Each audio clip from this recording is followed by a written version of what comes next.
Billionaire boarded a plane to escape his past and found a child with his same eyes sitting next to him. Before we begin, drop a comment telling us which city you're watching from, and once the story ends, don't forget to rate it from 0 to 10. Oh, and make sure to follow our channel for more stories like this. Now, sit back and enjoy every detail. Becket Langston stood at the floor-to-ceiling windows of his Manhattan penthouse, watching the city pulse below him like a living organism. 37 years old, worth more than most small countries, and completely hollow inside. The headlines from this morning's Wall Street Journal still burned in his memory. Cybersecurity mogul's personal data leaked. Irony at its finest. They had published photos of his empty refrigerator, his unmade bed, screenshots of dating app conversations he'd never had the courage to finish. The press had turned his loneliness into entertainment, and somehow that felt like the final insult. His phone buzzed against the marble countertop. Another interview request, another opportunity to explain himself to strangers, while the one person who mattered had stopped listening 6 years ago. Callie, the name still hit him like a physical blow. Callie Hart, with her messy auburn hair and fierce green eyes, who had looked at him like he was just a man, not a fortune. She had loved his quiet Sunday mornings and hated his gilded cage. When she'd asked him to choose between his empire and their future, he'd chosen wrong, and when she left, she'd taken the only version of himself he'd ever liked. Becket grabbed his leather jacket, not the 1001 his stylist had picked, but the worn one Callie had bought him at a thrift store in Brooklyn. "It makes you look human," she'd said, laughing as she fixed his collar. 40 minutes later, he was at LaGuardia, standing in line like any other passenger. No private jet today, no assistant clearing his path, just him and a commercial flight to Portland. Far enough to breathe, anonymous enough to disappear. The gate was crowded with the usual mix of business travelers and families. A little girl with pigtails was crying because she'd dropped her stuffed elephant. Her mother knelt down, whispering comfort while fixing the toy's tiny sweater. Becket looked away. Happy families were like looking directly at the sun. Beautiful but blinding. Now boarding all passengers, the gate agent announced. Becket found his seat 1-2 a window. He'd specifically requested it, wanting to watch the ground disappear beneath him. Maybe if he got high enough, the weight in his chest would ease. He was settling into his seat when the flight attendant approached, guiding a small boy down the aisle. The child wore a blue airline badge that read "Unaccompanied Minor" and clutched a worn backpack against his chest. "Here we go, sweetheart," the attendant said gently. "Sat 1 to be, right next to this nice gentleman." Becket looked up to smile politely at his seatmate, and felt the world tilt sideways. The boy had dark, unruly hair and was maybe 5 years old, but it was his eyes that made Becket's breath catch in his throat. Pale gray, like storm clouds with tiny flecks of silver. The same eyes that looked back at him every morning from his bathroom mirror. "Hi," the boy said shrilly, climbing into his seat with the careful precision of someone who'd been coached on airplane behavior. "I'm Eli." Beckett's hands were shaking. He gripped his armrest and managed. "I'm Becket. Nice to meet you, Eli." "That's a funny name," Eli said, buckling his seatbelt with impressive focus. "My mom says there are all kinds of names in the world, and they all mean something special." "Your mom? What does your name mean?" Beck had asked, his voice rougher than intended. "It means my God answers," Eli recited proudly. "Mom looked it up in a big book. She says, names are like promises." The plane began to taxi, and Eli pressed his face to the window between their seats. "I've never been on a plane before. Mom says, it's like riding a cloud, but louder." Becket studied the boy's profile, looking for more similarities, more proof of what his gut already knew. There, the slight dimple in his left cheek when he concentrated, the way his left eyebrow raised slightly higher than his right when he was curious, and that nervous tick, the barely perceptible twitch at the corner of his left eye when he was excited. Becket had had the same tick as a child. "Where are you flying to?" he asked carefully. "Portland, to visit my grandma, Nora. She has a cat named Whiskers, and she makes cookies that are shaped like moons."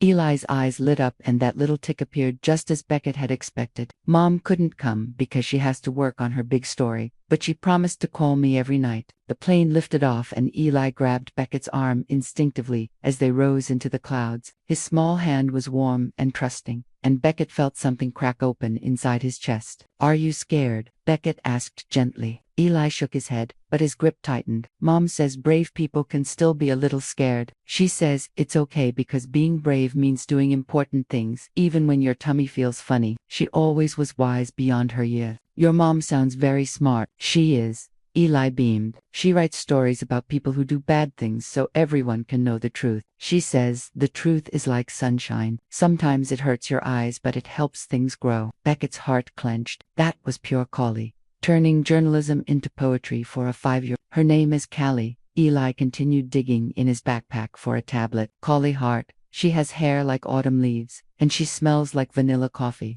The world stopped, completely stopped. Callie Hart, his Callie, and this boy with his eyes, his mannerisms, his what did you say your mom's name was? Beckett whispered. Callie Hart, Eli repeated, looking up from his tablet with those impossibly familiar gray eyes. Do you know her? But before Beckett could answer, before he could process what this meant, before he could figure out how to breathe again, Eli smiled. That same crooked, heartbreaking smile that Callie used to give him on quiet Sunday mornings, and in that moment, 30,000 feet above the ground, Beckett Langston realized he wasn't running from his past anymore. He was flying straight into his future. Some truths hit you like lightning, sudden, blinding, and impossible to ignore. Beckett stared at Eli's innocent face, his mind racing through calculations he'd never wanted to make. 6 years since Callie left. Eli looked about 5. The math was simple, devastating, and undeniable. Do you know my mom? Eli asked again, tilting his head with curiosity that reminded Beckett painfully of Callie's investigative instincts. I might have met her once, Beckett managed, his voice barely above a whisper. His hands were trembling so badly, he had to clasp them together. Eli's face brightened. Really, most people don't know her yet, but she says someday everyone will, because she writes really important stories. She showed me one about people who were taking money from sick kids. She made them give it back. Classic Callie. Always fighting for the underdog, always exposing the truth no matter how powerful the enemy. Beckett had fallen in love with that fierce integrity, then lost her because he'd been too afraid to live up to it. She sounds like a hero, Beckett said, and meant it. She is, but sometimes she gets really sad when she's writing. She thinks I don't notice, but I do.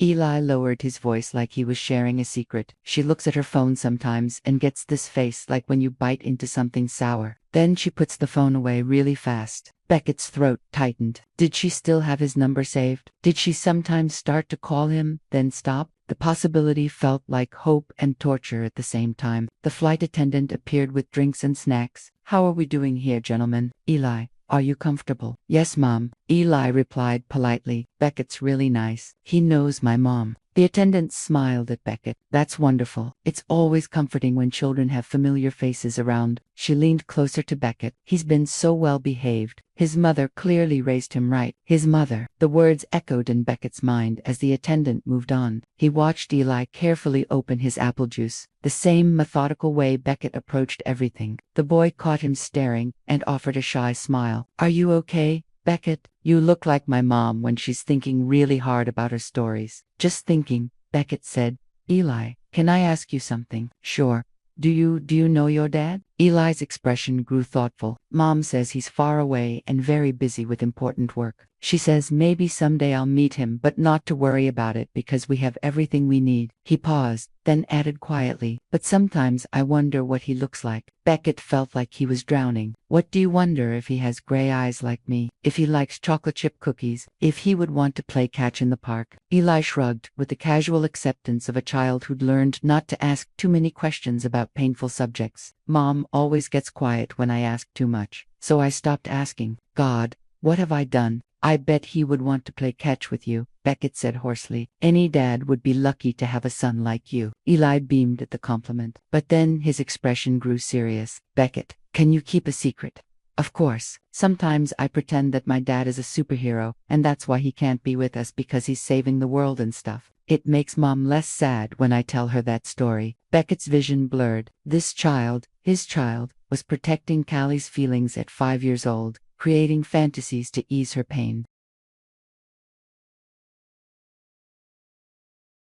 The boy was more emotionally mature than Beckett had been at 31. That's a beautiful story. Eli, do you think it could be true that maybe some dads can't be with their kids because they're doing something really important? Beckett looked into those gray eyes, his eyes, and saw hope so pure it nearly broke him. I think some dads make mistakes, he said carefully. Really big mistakes. And sometimes they don't know how to fix them. Oh, Eli considered this. Well, my mom says everyone gets second chances if they're really truly sorry and if they try super hard to be better. The plane hit a patch of turbulence, and Eli instinctively reached for Beckett's hand. The contact was electric. This small, trusting grip that connected him to something he'd thought was lost forever. I'm not scared, Eli said, but his fingers tightened around Beckett's. I know you're not, Beckett replied. You're very brave. Mom says I get that from her side of the family. She says heart women and their boys are tough as nails. Eli giggled, but not scary tough. Good, tough heart women and their boys. Callie had claimed him, had given him her name,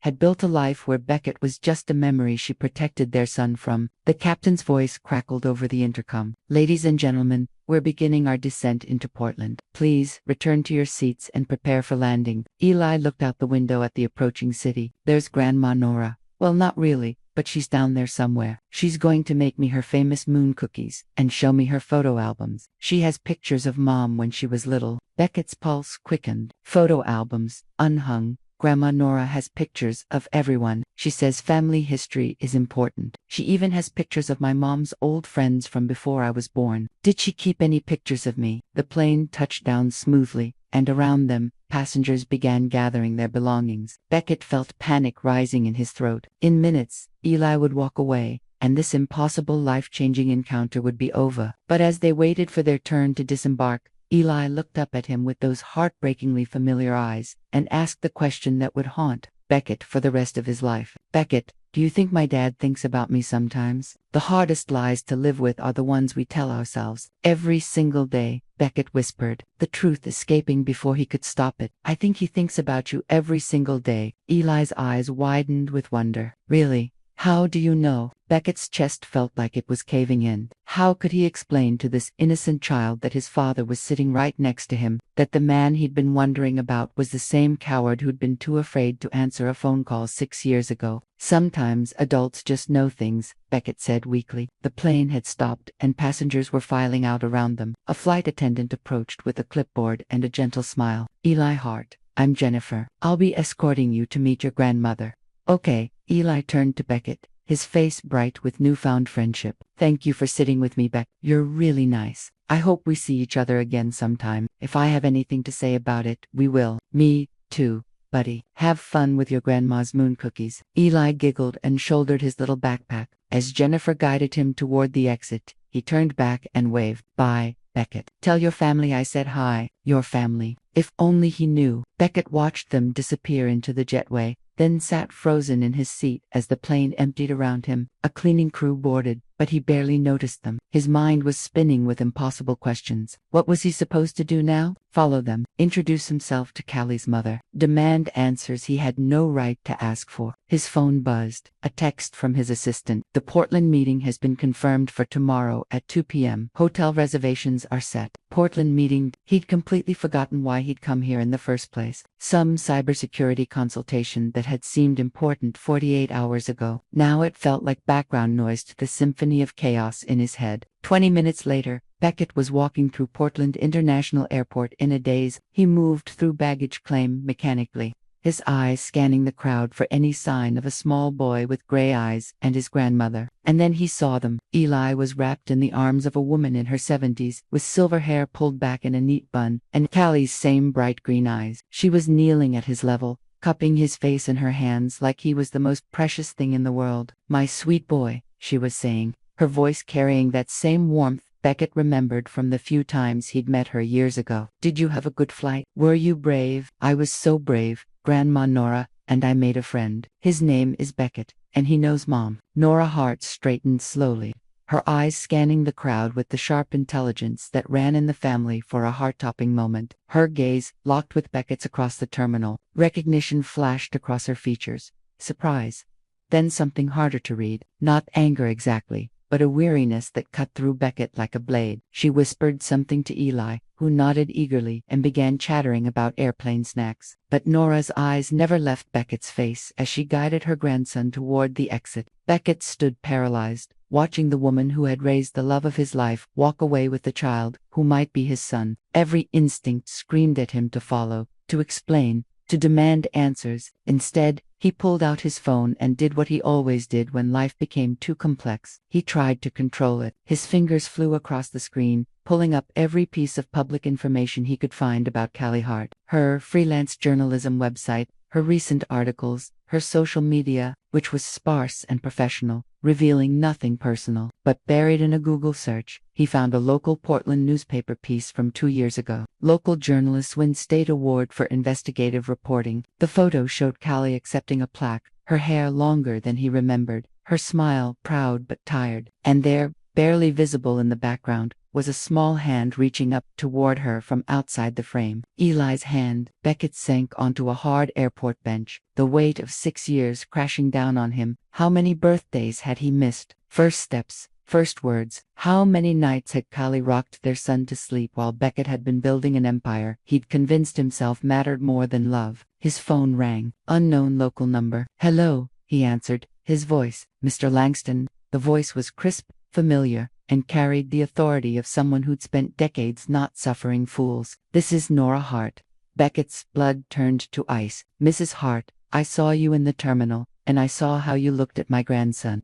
A pause. "We need to talk." "Yes," he said immediately. "Yes, we do. There's a coffee shop called Brood Awakening on Hawthorne Boulevard. Tomorrow, 10 a.m. Come alone, and come prepared to answer 6 years' worth of questions." The line went dead. Beckett stared at his phone, his hands shaking. In 18 hours, he would face the woman who had watched her daughter's heartbreak because of his cowardice, the woman who had helped raise the child he'd never known existed. He thought of Eli's innocent question. "Do you think my dad thinks about me sometimes?" "Every day, son. Every day for the rest of my life." But tomorrow, he would have to prove that thoughts weren't enough. Tomorrow, he would have to face the possibility that some mistakes were too big to fix, and some second chances came too late. Because Nora Hart didn't sound like a woman who was planning to make this easy. Some conversations are unavoidable, like storms. They gather whether you're ready or not. Beckett hadn't slept. He'd spent the night in his sterile hotel room, pacing between the window and the bed,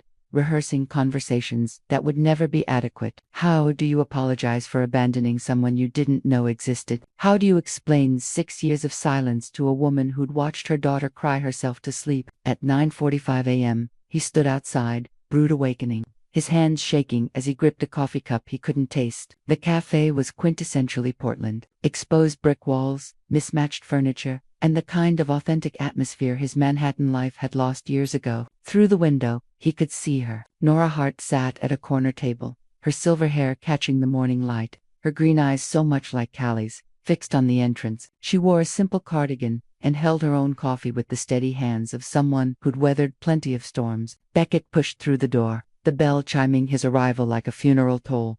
"Mrs. Hart," he approached her table cautiously. "Sit." Her voice was not unkind, but it baked no argument. "And call me Nora" were past formalities. He sat across from her, feeling like a defendant facing judgment. Up close, he could see more of Callie in her face, the determined set of her jaw, the way she studied him like she was reading a story written in a foreign language. "You look older," she said finally. "I feel older." "Good, you should." She took a measured sip of her coffee. 6 years is a long time to disappear from someone's life. Beckett winced. "Nora, let me finish." Her tone was steel wrapped in velvet. "6 years ago, my daughter came to my house at 2 o'clock in the morning, sobbing so hard she couldn't speak. She was pregnant, alone, and convinced that the man she loved was too much of a coward to love her back." Each word hit Beckett like a physical blow. "I never knew she was pregnant because you never answered her call." Nora's eyes blazed. "One phone call, Beckett, one conversation could have changed everything. Instead, my daughter spent her pregnancy wondering if she mattered to you at all." "She mattered. God, she mattered more than anything." "Then why?" The question came out strangled, raw, with years of watching her daughter hurt. "Why did you let her believe she was disposable?" Beckett stared into his coffee, seeing his reflection fractured in the dark surface. "Because I was terrified, because I'd never loved anyone the way I loved Callie. And I convinced myself that meant I'd eventually destroy it. I thought I was protecting her. From what? From me. From my world. From contracts and prenups and photographers hiding in bushes." He looked up, meeting her fierce gaze. "From becoming another casualty of my inability to trust anyone completely." Nora studied him for a long moment. "You want to know what's funny? Callie used to defend you. Even after Eli was born, Even when she was working 3 jobs to make ends meet, she'd tell me you were probably just scared that maybe someday you'd be brave enough to love someone. The revelation gutted him. 3 jobs. Freelance journalism doesn't pay much, especially when you're starting over in a new city, but she never complained. Not once. She just worked harder, loved that boy fiercer, and built a life that didn't need you in it. But I want to be in it now. The words tumbled out desperately. Nora, I know I have no right to ask, but I want to try. I want to be his father. His father. Nora's laugh was sharp. You think fatherhood is something you can just step into after 5 years, like a job you're finally ready to accept. I know it's more complicated than that. She leaned forward, her voice dropping to a whisper that somehow felt more dangerous than shouting. Do you know that Eli used to cry for his daddy every night when he was 3? Do you know he asked me once if he was broken because his father didn't want him? Beckett felt like he was drowning. Jesus, Nora. Do you know that Callie has panic attacks in grocery stores because she's terrified of running into you someday and not knowing what to say? Do you know she still flinches when her phone rings with unknown numbers? I'm sorry. The words felt pathetic, inadequate. I'm so sorry. Sorry doesn't give Eli back the bedtime stories he missed. Sorry doesn't erase the nights Callie cried herself to sleep, wondering what she did wrong. Nora's voice cracked slightly. Sorry is just a word, Beckett. What matters is what you do next. Tell me what to do. Please, I'll do anything. Nora was quiet for a long time, studying his face like she was solving a puzzle. Finally, she spoke. Callie doesn't know you're here. She doesn't know you met Eli on that plane. She's been living in a fragile peace for 6 years, and I won't let you shatter that unless I'm certain you're here to stay. I am. I swear to you, I am. Prove it. She pulled a small piece of paper from her purse and slid it across the table. That's her address. But here's the deal. You don't get to show up and demand a place in their lives. You earn it slowly, carefully. And if you hurt either of them again, I'll make sure you regret it for the rest of your natural life. Beckett picked up the paper with trembling hands. An address on a quiet street in southeast Portland, the place where his son lived, where Callie had built the life he'd been too afraid to share. Why are you giving me this chance? He asked. Nora's expression softened slightly. Because yesterday, for the first time in 6 years, Eli came home talking about a man who was kind to him, and because, as much as I hate what you did to my daughter, she deserves to make her own choice about whether to forgive you. She stood to leave, then paused. Beckett, that little boy in there, he's the best of both of you. Don't you dare let him become collateral damage in your guilt. And as Nora Hart walked away, leaving him alone with his coffee and his regrets, Beckett realized that earning forgiveness would be the hardest thing he'd ever done, and the only thing that mattered. Courage isn't the absence of fear. It's standing on a doorstep knowing everything could change. The house at 1247 Maple Street was nothing like Beckett had expected. No white picket fence, no manicured lawn.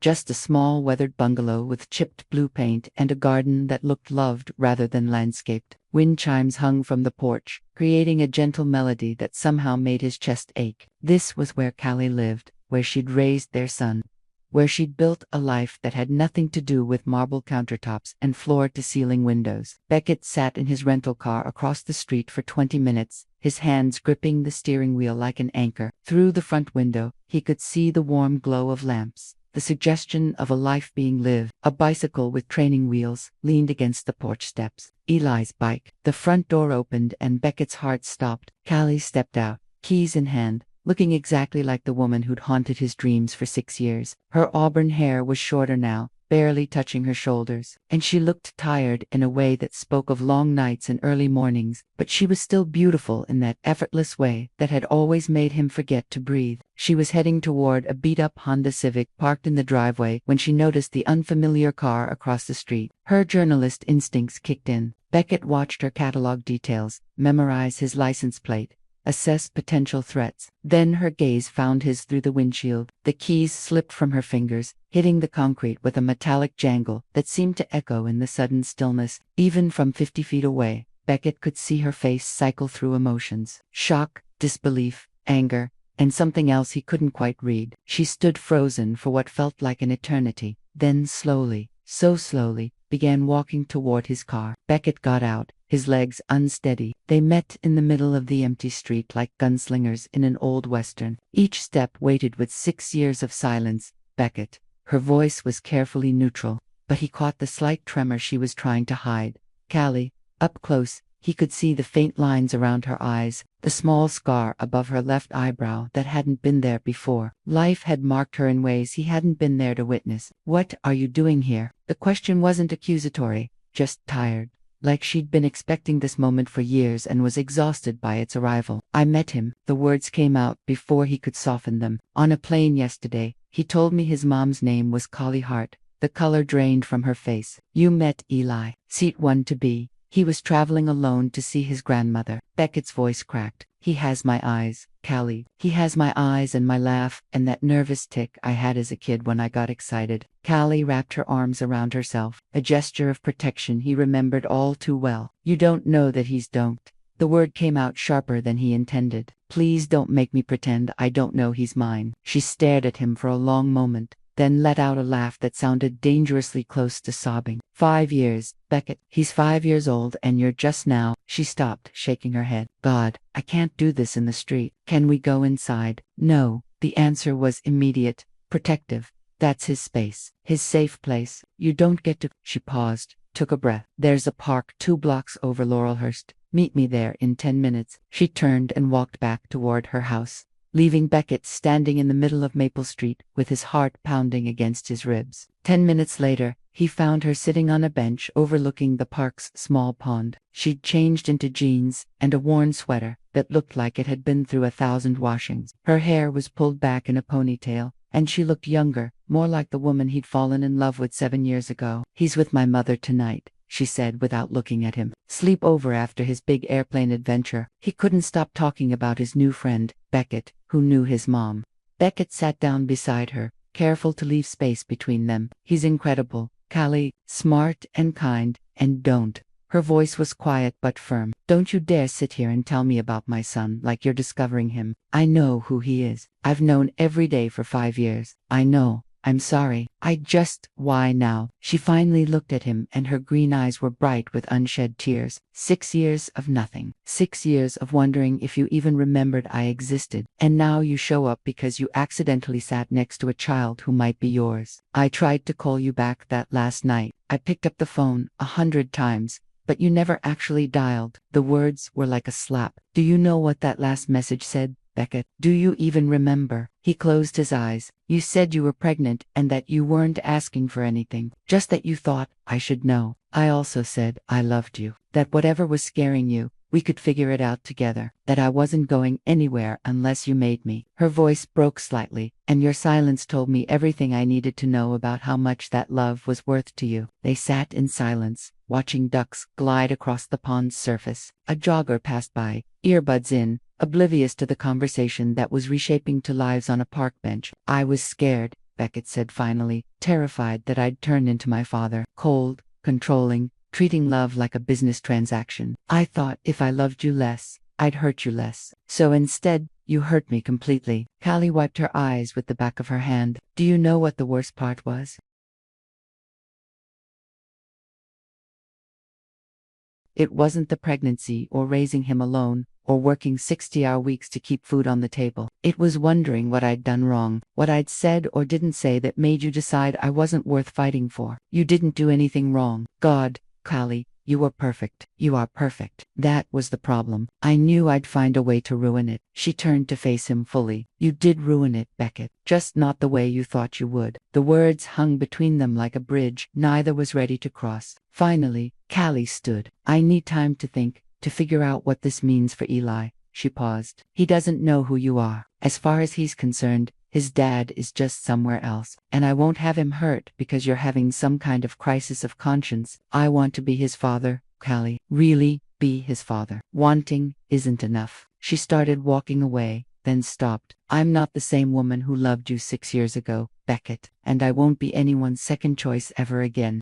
As she disappeared into the gathering dusk, Beckett realized that earning back her trust would be even harder than he'd imagined, because this time, he wasn't just fighting for love. He was fighting for the right to be the father his son deserved. Redemption doesn't come in grand gestures. It lives in the quiet moments when nobody's watching. 3 days passed in silence. 3 days of Beckett haunting Portland's coffee shops and bookstores, hoping for a glimpse of auburn hair or the sound of a 5-year-old's laughter. He'd canceled every meeting back in New York, ignored 17 calls from his board of directors, and spent more time staring at his phone than he had since college. On Thursday morning, his phone finally buzzed with a text from an unknown number. Eli wants to know if his airplane friend is still in Portland. See? Beckett's hands shook as he typed back, yes. Does he want to see me? The response came 20 minutes later. Saturday, Burnside Skate Park, 200 p.m. Don't read more into this than it is. Saturday couldn't come fast enough. Beck had arrived at the skate park 30 minutes early, his stomach churning with the kind of nerves he hadn't felt since his first board meeting. The park was alive with teenagers on skateboards and BMX bikes, their shouts and laughter echoing off concrete bowls and metal rails. He felt ancient and out of place in his dark jeans and button-down shirt. Then he saw them. Callie was sitting on a bench near the playground section, her laptop balanced on her knees, fingers flying across the keyboard. She wore torn jeans and a faded t-shirt that read, "Question everything," so perfectly her that it made his chest ache. Eli was on the swings nearby, pumping his legs with fierce determination, his dark hair catching the afternoon sunlight. "Higher, Mom, watch me go higher," he called out. "I'm watching, baby. Be careful," Callie replied without looking up from her screen, the kind of multitasking that spoke of years of solo parenting. Beckett approached slowly, like he might approach a wild animal, careful not to startle, not to disrupt the delicate ecosystem of their Saturday afternoon.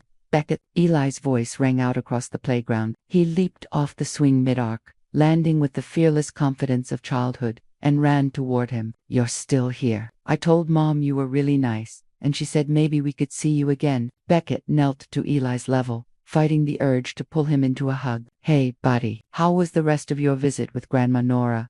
"Amazing. We made 17 moon cookies, and she showed me pictures of Mom when she was little. Mom had braces and really funny hair." Eli giggled, then dropped his voice to a conspiratorial whisper. "Don't tell her I said that. She gets embarrassed." Callie had closed her laptop and was watching them with an expression Beckett couldn't quite read. Not warm, but not hostile either. Cautious, like she was studying a chemistry experiment that might explode. "Hi," she said simply when Beckett stood up. "Hi. Thank you for this," she shrugged. "He's been asking about you all week. Apparently, you made quite an impression." Eli tugged on Beckett's shirt. "Do you want to see me do monkey bars? I can do almost all of them now. Mom says I'm getting really strong. I'd love to see that." For the next hour, Beckett found himself living in a parallel universe where he was just a man watching a little boy play. Eli showed him every piece of playground equipment with the thorough dedication of a tour guide, chattering constantly about school and his best friend Marcus and his pet goldfish named Captain Bubbles who did tricks. "Watch this," Eli called from the top of the slide. "This is my superhero landing." He came down the slide with his arms spread wide,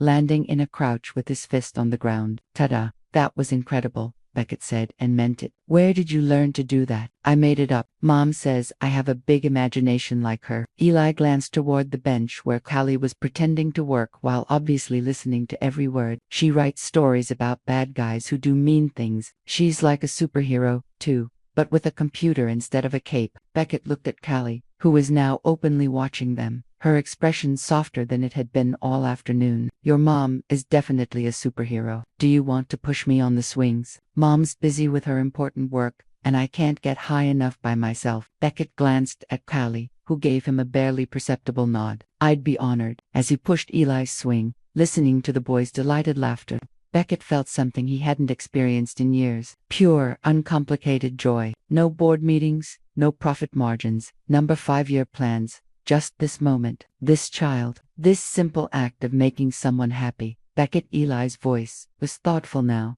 less excited. "Can I ask you something? Anything? Do you have kids?" Beckett's hands stilled on the swing. Behind him, he could hear Callie's typing. "Stop. What made you ask that? You're really good at this, and you look at me the same way Mrs. Rodriguez looks at her daughter at school. Like I'm really important, because you are. Because you're the most important thing in the world and I didn't even know you existed." "I think all kids are important," Beckett said carefully. "But do you have your own?" The question hung in the air like a soap bubble. Beautiful, fragile, ready to burst. Beckett found himself looking toward Callie, who was staring at him with an expression he couldn't decode. "No," he said finally. "I don't have kids, but I think I'd like to someday." Eli resumed swinging, apparently satisfied with the answer. "I bet you'd be a really good dad. You have nice hands, and you don't get impatient when I talk a lot." Jesus, 20 minutes later, Eli was engrossed in a game with some other children, and Beckett found himself sitting beside Callie on the bench. She'd closed her laptop completely now, her attention divided between watching Eli and studying Beckett's profile. "He likes you," she said quietly. "I like him, too, more than I knew was possible." "Beckett," she paused, choosing her words carefully. "I need you to understand something. That little boy over there, he's everything to me. My whole world revolves around making sure he feels loved and safe and valued. I won't let anyone, not even you, make him feel like he's not enough. I would never. You already did just by existing and not being here." Her voice was soft but unwavering. "He's going to start asking questions about why you're around now, about who you are and why you care. And when he does, I need to know that you're prepared to answer them honestly." Beckett watched Eli climb across monkey bars, his small face screwed up in concentration. "What do you want me to tell him?" "The truth. When you're ready. When I'm ready. When he's ready." She stood up, gathering her things. "But Beckett, if you're not absolutely certain you want to be in his life forever, then walk away now, because I won't let you break his heart the way you broke mine." She called Eli over, and they gathered his backpack and water bottle with the practiced efficiency of a team that had been operating together for years. "Bye, Beckett." Eli waved enthusiastically. "Will I see you again soon?" Beckett looked at Callie, who was watching him with those penetrating green eyes. "If your mom says it's okay, I'd really like that."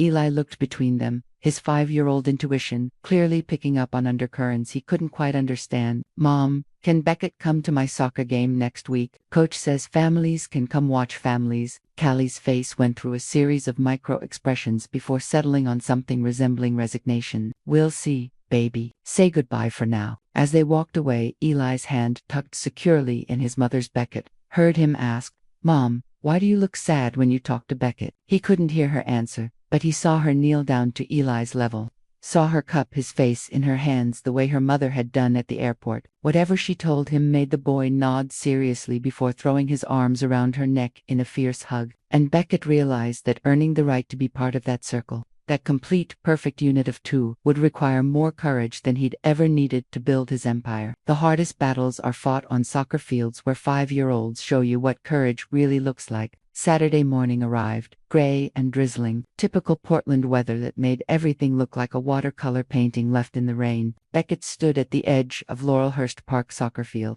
watching miniature athletes in oversized jerseys chase a ball with the kind of passionate chaos only children could achieve. He'd been standing there for 20 minutes, too nervous to approach the cluster of parents on the sideline. What if Callie had changed her mind?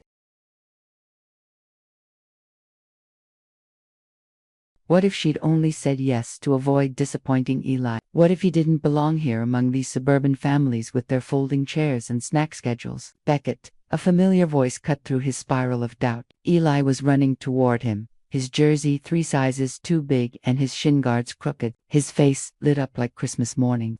"You came. I wasn't sure if you'd really come, but Mom said you would because you seem like someone who keeps promises." Someone who keeps promises. If only that were true, I wouldn't miss it, buddy. "You look like a real professional in that uniform." "I'm number 7. Coach says that's a good number for fast runners, and I'm really fast." "Want to see?" Without waiting for an answer, Eli took off across the field, his cleats slipping slightly on the wet grass, his arms pumping with determined effort. "Eli, back with your team." Callie's voice carried across the field. She was approaching with a folding chair under one arm and a thermos in her hand, wearing jeans and a rain jacket that had seen better days. Her hair was pulled back in a messy bun, and she looked tired but beautiful in the way that comes from watching your child chase their dreams. "Hi," she said when she reached him, her tone carefully neutral. "Hi, thank you for texting me the details. I said I would." She unfolded her chair and gestured vaguely toward the other parents. "You can sit if you want. Fair warning though, these games can get a little intense. Parents take kindergarten soccer very seriously here." As if to prove her point,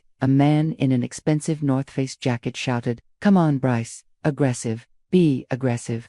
Callie rolled her eyes. "That's Trevor's dad. He played Division 1 soccer 20 years ago and apparently thinks Trev is his second chance at the pros." Beckett looked around at the assembled parents, mostly mothers, with coffee cups, and fathers checking their phones. Everyone settled into the comfortable rhythm of Saturday morning routines. They all belonged here. They all knew each other's kids' names and dietary restrictions and carpool schedules. Does Eli ever ask about the other dads? He found himself asking. Callie's grip tightened on her thermos. Sometimes, usually after games when all the kids are talking about their families. He's gotten good at changing the subject. Callie. Game starting. The whistle blew, and 20 kindergartners took the field with the kind of enthusiasm usually reserved for natural disasters. Eli was in the middle of the pack, his tongue poking out slightly in concentration as he chased the ball. Go, Eli, you've got this, Callie shouted, cupping her hands around her mouth. For the next 20 minutes, Beckett watched his son, navigate the beautiful chaos of children's soccer. Eli wasn't the most skilled player on the field, but he was determined, encouraging his teammates when they fell, and celebrating every small victory like it was the World Cup. Midway through the second half, disaster struck. Eli was running full speed toward the ball when another player accidentally tripped him. He went down hard, his small body hitting the wet grass with a sound that made every parent wheeze. The field went quiet. Eli sat up slowly, grass stains on his jersey, his face scrunched up in the universal expression of a child trying not to cry in front of an audience. Beckett was moving before he realized it, his body responding to an instinct he didn't know he possessed. But Callie was faster. She was on the field in seconds, kneeling beside Eli, her hands checking for injuries while she whispered comfort. "I'm okay, Mom," Eli said, but his voice was shaky. "I'm tough, remember. Heart tough. You're the toughest," she agreed, helping him to his feet. But tough guys can still take a break when they need one. The coach jogged over a kind-faced woman in her 30s who clearly knew Eli well. "How are we doing, superstar?" "I think I'm okay, Coach Jenny. My knee hurts a little, but not bad."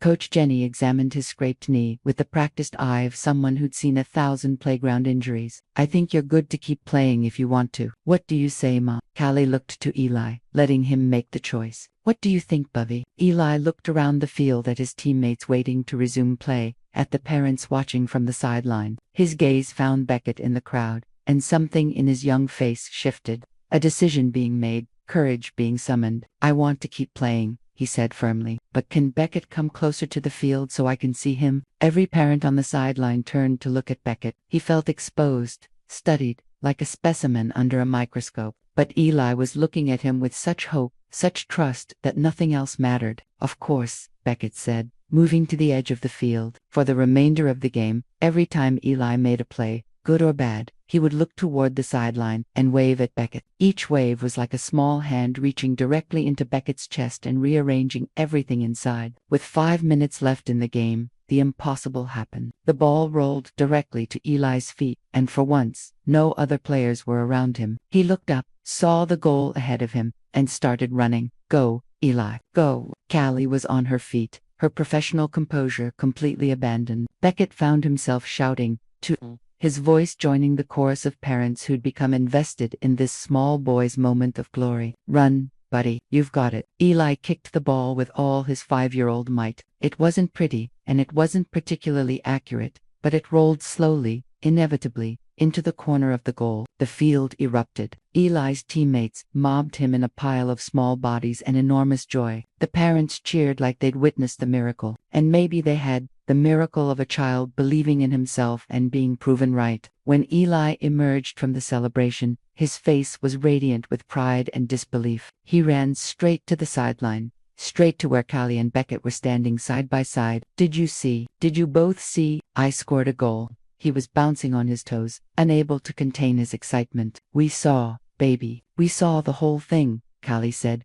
pulling him into a fierce hug. "Beckett, did you see my goal?" "I saw it. It was perfect." "You were perfect." The words came out rougher than intended, weighted with emotions he hadn't expected to feel. Eli threw his arms around Beckett's legs in an impulsive hug that nearly knocked him over. "Thank you for coming. Thank you for watching." Over Eli's head, Beckett met Callie's eyes. For just a moment, her careful guard slipped, and he saw something there that looked almost like forgiveness. But then Eli was pulling back, chattering about post-game snacks and next week's practice, and the moment dissolved into the mundane magic of childhood enthusiasm. As they walked toward the parking lot, Eli between them, his small hands reaching up to hold both of theirs, Beckett realized something profound. This wasn't about earning his way back into Callie's life anymore. This was about earning his way into the life of a little boy who waved at him from soccer fields and trusted him with his biggest moments. And for the first time in 6 years, Beckett felt like he might actually be worthy of that trust. Truth has its own timeline. It arrives not when we're ready, but when it can no longer be contained. The call came at 11:47 p.m. on a Tuesday. Beckett was in his hotel room,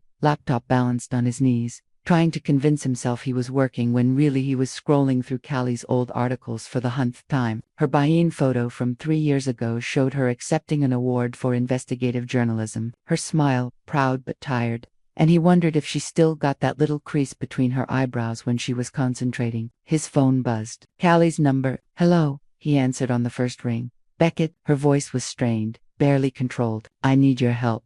He was already reaching for his shoes. "What's wrong? Is it Eli?" "He's in the hospital, Providence, Portland Medical Center, room 314. Her voice cracked. "He was running a fever all day. And then tonight, he started having trouble breathing. And I'm on my way." The line went quiet for a moment. "You don't have to, Callie. I'm already in the car." 23 minutes later, Beckett burst through the doors of the pediatric ward like a man possessed. He found room 314 by following the sound of Callie's voice, low, soothing, reading what sounded like a picture book. He paused in the doorway, his heart clenching at the scene before him. Eli was propped up in a hospital bed that dwarfed his small frame, an oxygen cannula under his nose, and an IV in his tiny arm. His face was flushed with fever, but he was listening intently as Callie read from a worn copy of Where the Wild Things Are. And Max, the king of all wild things, was lonely and wanted to be where someone loved him best of all. She read, her voice steady, despite the tears streaming down her cheeks. "Mom," Eli whispered, his voice. "Do you think Max's mom was scared when he was gone?" "I think she was very scared, baby, but I think she never stopped believing he would come home."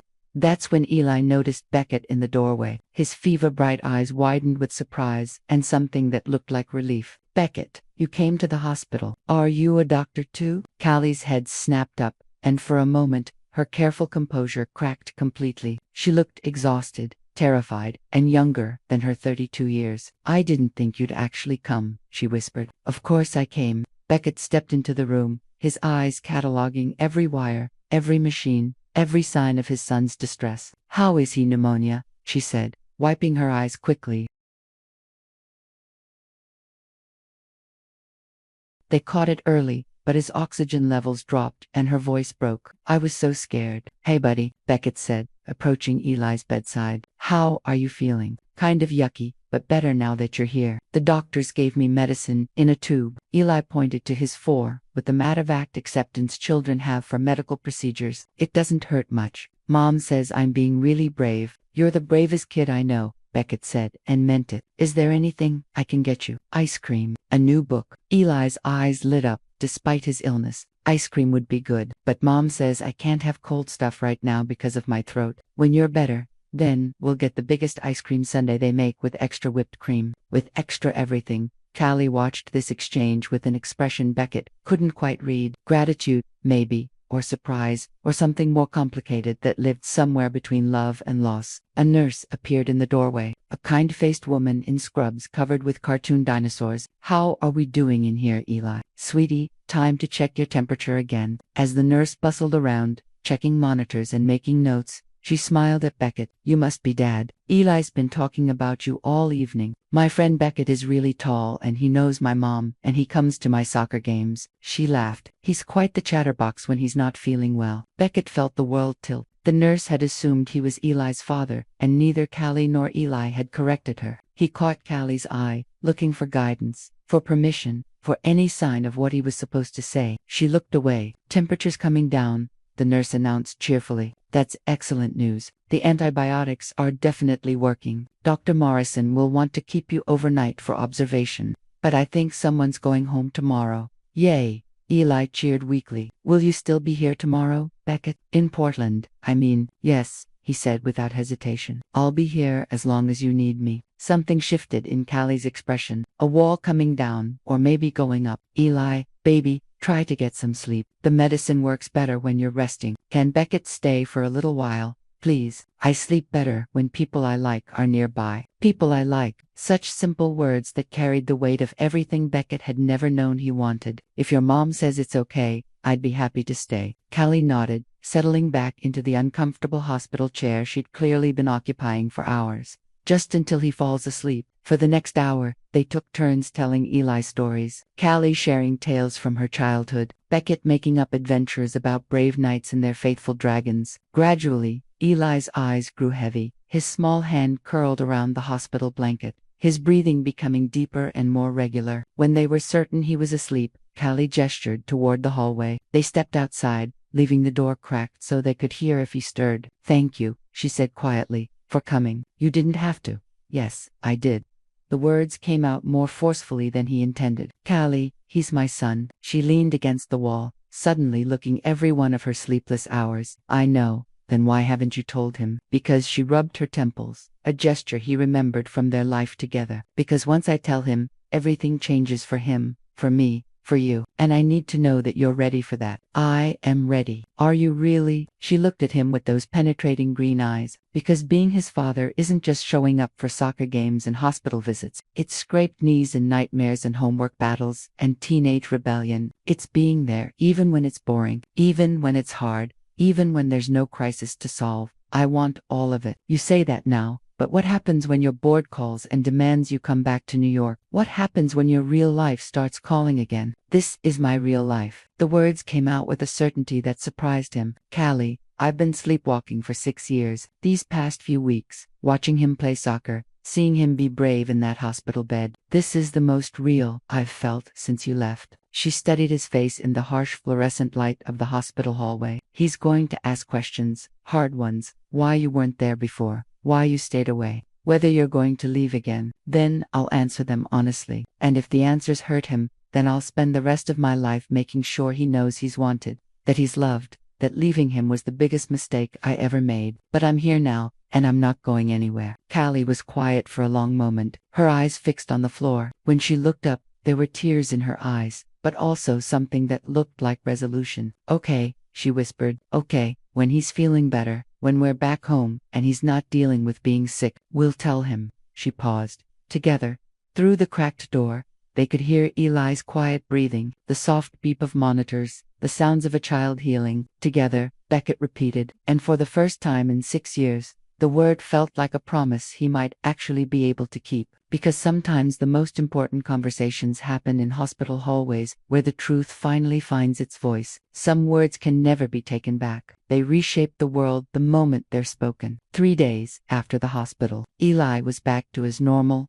energetic self, racing around the small backyard behind Callie's house while she and Beckett sat on the back porch, nursing cups of coffee that had gone cold an hour ago. They'd been trying to find the right words, the right moment, the right way to turn a 5-year-old's world upside down. "We could wait," Callie said for the 3rd time, her voice thin with anxiety. "Until he's older, until he asks more direct questions." "No."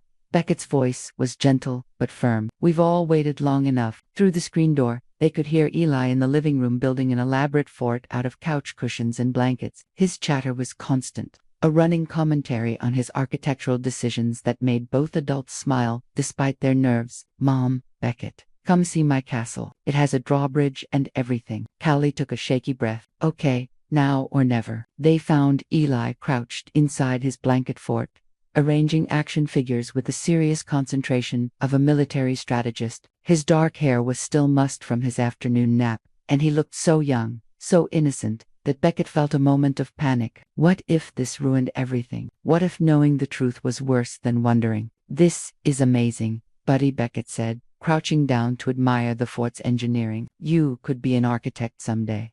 "What's an architect?" "Someone who designs buildings, who figures out how to make spaces where people can live and work and be happy. Like how Mom makes spaces in her stories for people to understand things." Callie's breath caught. Even at 5, Eli understood more about the world than most adults gave him credit for. "Exactly like that," she said softly. "Eli, can you come sit with us for a minute? We need to talk to you about something important." His young face grew serious. "Am I in trouble?" "I didn't break anything. I promise you're not in trouble." baby. Not even close. Callie settled onto the couch, patting the space beside her. But we need to tell you something that might seem kind of big and maybe confusing at first. Eli climbed up beside her, his small body automatically curling into her side. Beckett sat across from them, his hands clasped so tightly his knuckles were white. You know how you've asked me about your dad sometimes, Callie began carefully. Eli nodded. You always say he's far away and busy with important work. That's true, but there's more to the story. She looked at Beckett, her eyes asking one last time if he was ready for this. Your dad, he's not far away anymore. He came back. Where is he? Can I meet him? Eli's questions tumbled out in an excited rush. Callie's voice was barely a whisper. Baby,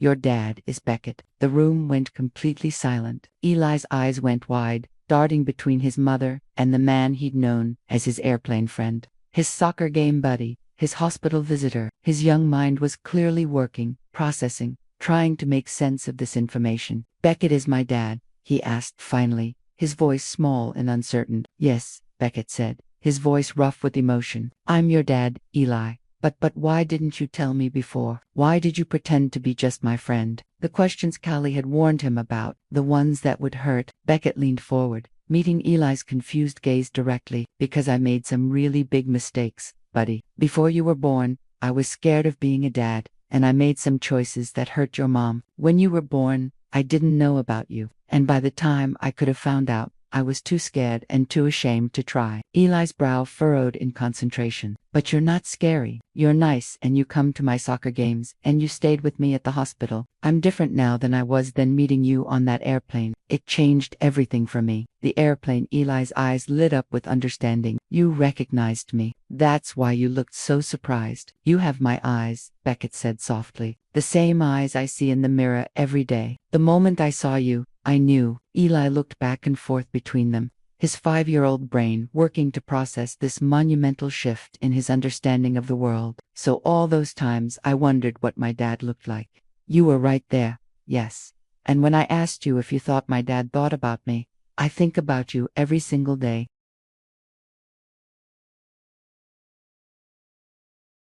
I have since the moment I met you. Eli was quiet for a long moment, his small fingers playing with the hem of his shirt. When he looked up, his eyes, those gray eyes that matched Beckett perfectly, were bright with unshed tears. Are you going to leave again? The question hung in the air like a prayer, like a test, like everything that mattered in the world condensed into 7 small words. No, Beckett said immediately. Never. I'm here now, and I'm staying. If you'll have me. What does that mean? It means, Beckett looked at Callie, who nodded encouragingly. It means, I want to be your real dad. Not just someone who visits sometimes, but someone who's here for bedtime stories, and scraped knees, and soccer games, and everything else. Someone you can count on. Eli considered this with the gravity of a much older child. Would you live here with us? We haven't figured all that out yet, Callie said gently. But whatever we decide, it will be what's best for you. Can I still call you Beckett? Dad feels big. You can call me whatever feels right to you,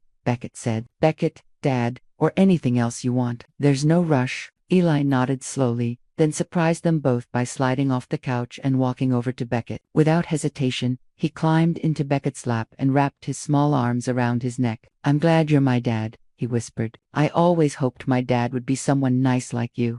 Beckett's vision blurred as he wrapped his arms around his son, really held him as his son for the first time. Over Eli's head, he met Callie's eyes and saw her own tears falling freely. I'm glad too, buddy, he managed. I'm so glad too. They sat like that for a long time, 3 people who had been separate, becoming something like a family. Outside, the Portland rain began to fall, drumming softly on the roof of the little house where love was finally finding its way home. Beckett, Dad, Eli said finally, pulling back to look at him. Yeah, can we finish building my fort together? I think it needs a really strong foundation. Beckett looked at this remarkable child, his child, and felt something click into place in his chest, something that had been broken for 6 long years. I think you're absolutely right. Strong foundations are the most important part. And as they knelt together on the living room floor, building something solid and safe and permanent, Beckett realized that sometimes the best architecture isn't made of steel and stone. It's built from truth and time and the infinite patience of a 5-year-old who's willing to call you dad. Love isn't a destination. It's a choice you make every single day, especially when it's hard. 6 weeks later, Beckett stood in the kitchen of Callie's small house at dawn, trying to figure out how to make pancakes that wouldn't resemble charcoal. Through the window, he could see the first hints of sunrise, painting the Portland sky in shades of rose and gold. Somewhere upstairs, Eli was still sleeping, curled up with the stuffed dragon Beckett had bought him after his first week of calling him Dad without hesitation. The adjustment hadn't been seamless. There had been tears, mostly Beckett's, when Eli had his first nightmare and instinctively called for his mom, not his newly revealed father. There had been the awkward dance of learning to share space, share decisions, share the enormous responsibility of raising a child who deserved better than the adults who'd created his complicated beginning. But there had also been magic. The first time Eli had grabbed Beckett's hand without thinking about it. The evening when he'd fallen asleep during story time, his head heavy on Beckett's shoulder. The morning when he'd announced to his kindergarten class that his dad was really tall and knows about computers and makes funny voices when he reads books. You're going to burn the house down. Callie's voice came from the doorway, rough with sleep and laughter. Beckett turned to find her leaning against the doorframe,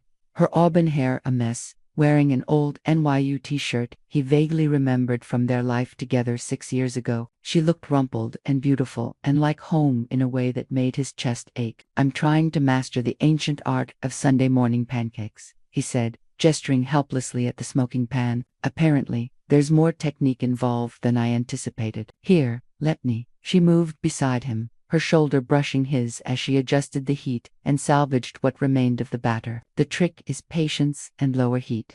And actually watching what you're doing, instead of staring out the window like you're planning to escape. I'm not planning to escape, I know. Her voice was soft, but there was something underneath it. A hesitation he'd learned to recognize over the past month and a half. But sometimes I catch you looking like you can't quite believe this is real. He set down the spatula and turned to face her fully. Because I can't. Because 6 weeks ago I was living in a glass tower in Manhattan, convinced I was too broken to love anyone properly. And now I'm here trying not to poison my son with my cooking, wearing jeans that cost less than my old lunch meetings, and I've never been happier. Beckett, I know what you're going to say, that this is still new, that the real test comes when the novelty wears off, when Eli has tantrums and I have bad days and we have to figure out how to actually build a life together. He reached for her hands, holding them gently. But Callie, I'm not the same man who was too scared to answer your call 6 years ago.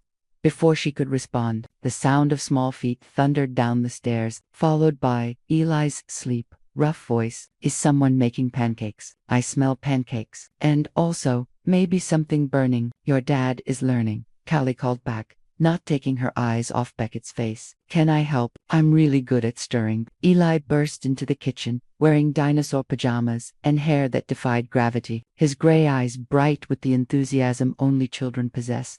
Before 7 a.m., he launched himself at Beckett with the fearless affection that still caught him off guard every single time. Good morning, Dad. Dad, 6 weeks, and the words still hit him like lightning. Good morning, buddy. Want to help me not burn breakfast? For the next 30 minutes, the kitchen was chaos, in the best possible way. Eli helped by adding chocolate chips to the batter, with generous abandon, narrating his every action like he was hosting a cooking show. Callie rescued multiple batches from certain doom while pretending she wasn't, keeping a careful eye on every interaction between father and son. They were sitting down to their imperfect but edible breakfast when Eli made the announcement that changed everything. Cooper's having a dad and me camp out next weekend for Cub Scouts, he said around a mouthful of pancake. Can we go, Dad? The question was innocent, casual, the kind of thing any child might ask any father. But Beckett felt the weight of it, the trust implicit in that simple request. Eli wasn't just asking him to attend an event, he was asking him to be present,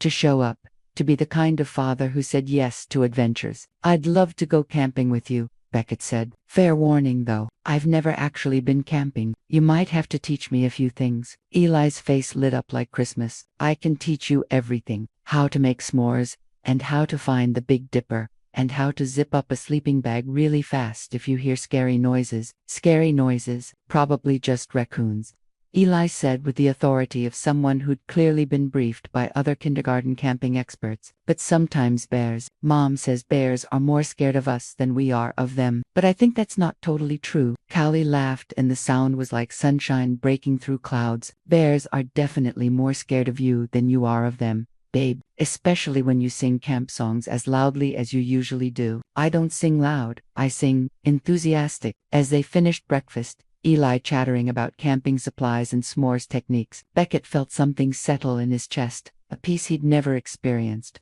A certainty that felt like coming home after a lifetime of being lost. Later, after Eli had gone outside to practice his wilderness skills in the backyard, Callie and Beckett found themselves alone in the quiet kitchen, the morning dishes forgotten between them. "He's going to ask you to move in soon," she said quietly, not looking at him. "Officially, I mean, he's been dropping hints for weeks."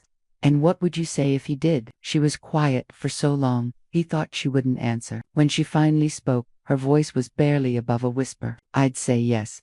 The simple words hit him like a physical blow. "Callie, I'm terrified," she continued, finally meeting his eyes. "Terrified that this is too good to be true. Terrified that I'm setting myself up to be hurt again. Terrified that I'm gambling with Eli's happiness as much as my own. But watching you with him, seeing how gentle you are, how patient, how you light up when he calls you dad." She wiped her eyes with the back of her hand. "I think maybe love is supposed to be terrifying. Maybe that's how you know it matters." Through the window, they could see Eli attempting to build a shelter out of garden stakes and an old tarp, his tongue poking out in concentration, completely absorbed in his mission. "I love him," Beckett said, "more than I knew it was possible to love anyone. And I love you. Still love you. Always loved you. Even when I was too much of a coward to admit it. I know."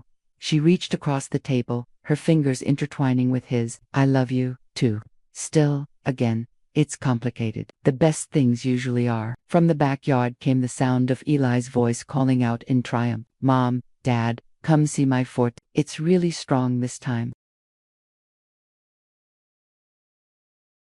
It's not going to fall down no matter what." They looked at each other and started laughing. Not because anything was particularly funny, but because sometimes joy needs to escape, needs to be shared, needs to fill the spaces between heartache and hope. "Come on," Callie said, standing and pulling him toward the door. "Let's go see what our son built." Our son. As they stepped into the morning sunlight, Eli running toward them with his arms spread wide like he could embrace the entire world, Beckett realized that some stories don't have endings. They have beginnings that look like endings, moments when everything changes and nothing changes, when love finds a way to write itself into the spaces between what was lost and what might still be found. And sometimes, if you're very lucky, those stories look like a 5-year-old boy who builds forts that won't fall down, no matter what storms might come. 2 years later, some endings are really beginnings, disguised as something final, but carrying the seeds of everything that comes next. The house on Maple Street looked different now. The chipped blue paint had been replaced with warm sage green,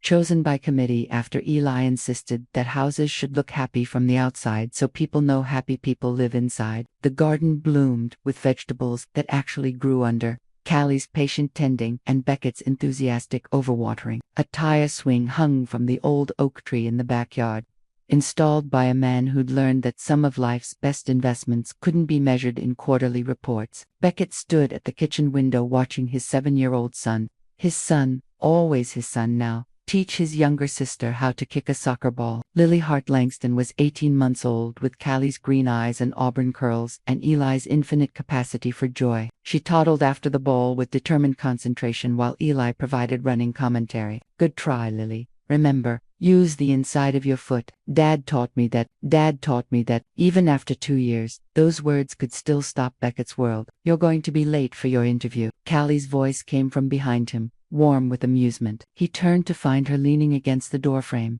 laptop balanced on her hip, looking every inch the successful journalist she'd become. Her latest exposé on corporate data breaches had been picked up by 3 major publications, and there was talk of a book deal. Success looked good on her, confident, glowing, settled in a way that had taken months to fully emerge. "I'm not nervous," he lied. "You're terrified," she corrected, moving to stand beside him at the window. "Which is normal. Starting your own company is scary, even when you have all the experience and contacts in the world." Beckett Hart cybersecurity had been his dream for over a year now. Smaller than his old empire, more focused, built on principles he'd learned from loving people more than profit margins. His first client was a children's hospital. His second was a domestic violence shelter. His business plan would have horrified his former board of directors, and that felt exactly right. "What if I fail?" he asked. The question that had been keeping him awake at nights. Then you'll figure something else out. We'll figure something else out. She slipped her hand into his, their wedding rings catching the morning light. They'd gotten married 8 months ago in Nora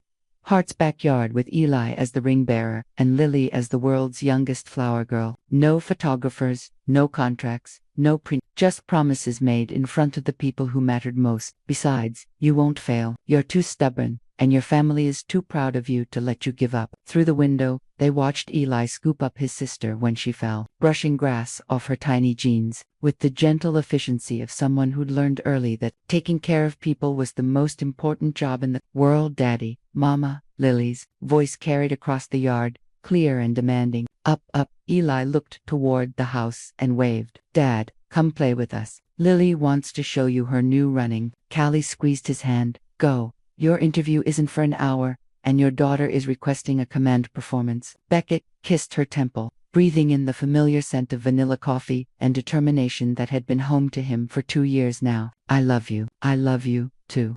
Now go, before they decide to storm the castle and demand their father by force. Outside, the Oregon afternoon was perfect in the way that only early fall could manage. Crisp but warm, bright but gentle. Lily ran toward him on unsteady legs, her face bright with the kind of pure joy that reminded him daily why nothing he'd built before had ever really mattered. Daddy, see running. She demonstrated her toddler version of running, which looked more like controlled falling with enthusiasm. I see you're so fast. He scooped her up, spinning her around until she giggled with delight. Are you teaching your brother how to run? I'm teaching her soccer, Eli corrected with 7-year-old authority. But she's better at hugs than kicking right now. Hugs are more important than soccer anyway, Beckett said, settling onto the grass with both children. Really? Eli looked skeptical. Even more important than winning. Especially more important than winning. They played until the sun started to sink behind the mountains, until Callie called them in for dinner. Until the ordinary magic of an ordinary Tuesday had worked its way into the spaces between Beckett's ribs, and reminded him again that the best things in life couldn't be bought or built. They could only be lived, day by day,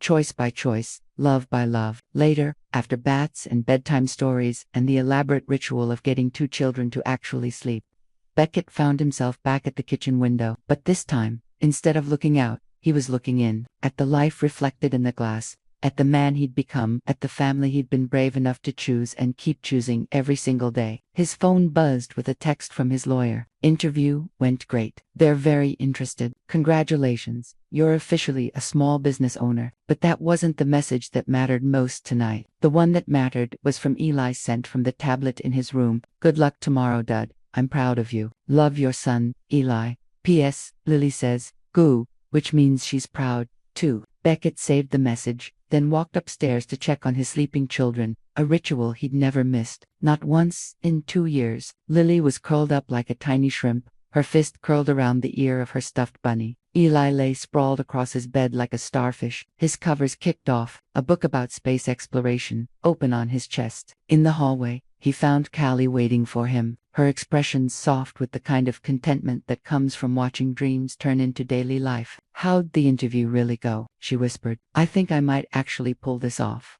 I know you will. They stood together in the hallway of their imperfect, beautiful home, listening to the sounds of their children breathing, to the old house settling around them, to the life they'd built together from the wreckage of their separate fears. Do you ever wonder what would have happened if we'd gotten it right the first time? Callie asked quietly. Beckett considered this, then shook his head. No, because then we wouldn't have Eli exactly as he is. We wouldn't have learned how strong we could be apart, how grateful we could be together. We wouldn't have this messy, complicated, perfectly imperfect life. This life where love learned how to stay. Outside, Portland settled into evening, and inside the house on Maple Street, a family slept peacefully, dreaming dreams that no longer needed to come true because they already had. And in the morning, they would wake up and choose each other again, the way families do when they understand that love isn't a feeling you fall into. It's a promise you keep, one ordinary, extraordinary day at a time. What would you have done in Beckett's place? Would you have had the courage to fight for a love you thought you'd lost forever? Your participation in our channel is very important. Please leave your opinion in the comments. Thank you for watching. If you enjoyed the story, please subscribe to our channel and leave a comment below letting us know what you thought. Your feedback and support mean a lot to us. Stay tuned for more exciting stories.